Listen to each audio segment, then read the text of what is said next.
Interesting सा सवाल है जो मैथ्स में फिजिक्स में कई बार ज्योमेट्री रिलेटेड सवाल है, डिस्प्लेसमेंट डिस्टेंस का, उससे भी देख सकते हैं। 3D मोशन को लेकर है, तो ध्यान से देखिएगा। A hall has the dimensions of 10 into 10 into 10, माने एक क्यूब की बात हो रही है। इसका लेंथ ब्रेथ हाइट तीनों सेम, मतलब एक क्यूब की बात हो रही है।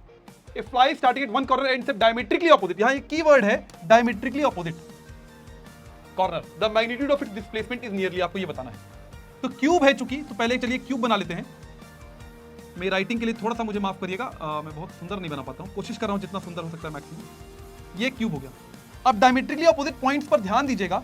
अगर एक पॉइंट आपका ये है जिसको हम ए लिख ले रहे हैं, तो डायमेट्रिकली ऑपोजिट पॉइंट इसका ये होगा। यहां तक आ रहा है वो मच्छर उड़कर, फ्लाई यहां तक आ रहा है उड़कर, हमें ये ए भी निकालना है, हमें ये ए भी निकालना है, ठीक बात।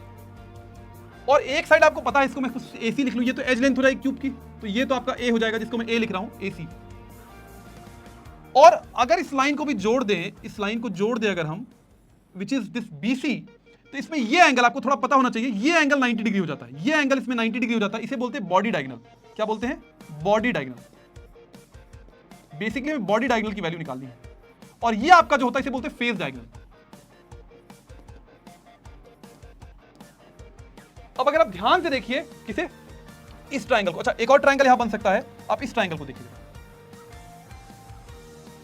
कुछ बीएमसी को, इस ट्रायंगल को देखिए, बीएमसी। एक्चुअली में जो पूरा हिस्सा है ना, ये पूरा एक फेज है, स्क्वायर जैसा ही है, ऐसा।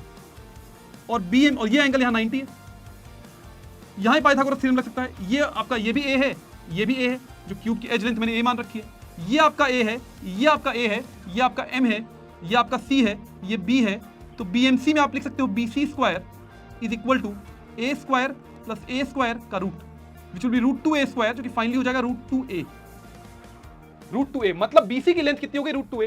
अब इस ट्रायंगल को देखिए, एसीबी को, ट्रायंगल एसीबी अगर आप देखें, एसीबी को देखिए, ट्रायंगल एसीबी में पाइथागोरस थ्योरम से हम क्या लिख सकते हैं? AB square is equal to AC square plus BC square. अब AC स्क्वायर क्या है? AC स्क्वायर का A स्क्वायर है, और BC स्क्वायर क्या है? BC स्क्वायर जो रूट 2 था, इसका स्क्वायर करेंगे, रूट 2 का A का स्क्वायर। तो ये क्या बन जाएगा? A square plus 2a square, root 2 का स्क्वायर 2 हो जाएगा, a square, which is 3a square. मतलब AB स्क्वायर है रूट 3a स्क्वायर, तो AB की वैल्यू कितनी हो जाएगी? AB की वैल्यू अगर मैं यहां से लिखूं, AB की वैल्यू कितनी हो जाएगी? Root 3a, root 3a, root 3a, याद ये a रूट के बाहर है, रूट 3a। अब a हमारे क्वेश्चन में 10 दे रखा है, तो आंसर क्या हो जाएगा? 10 रूट 3। बात समझ में आई? इसका कई जगह जरूरत पड़ती है, फिजिक्स में भी, मैथ्स में भी कई जगह जरूरत पड़ती है। फेस डायगोनल की वैल्यू आपको पता भी होनी चाहिए। ए रूट फेस डायगोनल होता है, ए रूट 2, रूट 2a, और बॉडी डायगोनल जो होता है क्यूब का, वो होता है रूट 3a। इसका आंसर हो जाएगा 10 रूट